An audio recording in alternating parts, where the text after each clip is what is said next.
ถึงวัดแล้วนะคะ แต่ว่าไม่ได้ข้ามไปฝั่งนู้นเพราะว่าคนเยอะมากเลยค่ะทุกคนเราต้องมาทีหลังเราต้องมาหลังจากหลังสงกรานต์แล้วนะคะเราต้องมาหลังสงกรานต์ค่ะทุกคนเพราะว่าคนเยอะมากจริงๆที่จอดรถนะยาวเป็นกิโลเลยค่ะทุกคน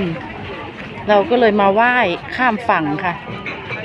ไหว้พระข้ามฝั่งนะคะไม่ใช่ไหว้น้ำไหว้พระข้ามฝั่ง เพราะว่าพระอยู่ฝั่งนู้นฝั่งแม่น้ำบางปะกงฝั่งนู้นนะคะนี่ค่ะ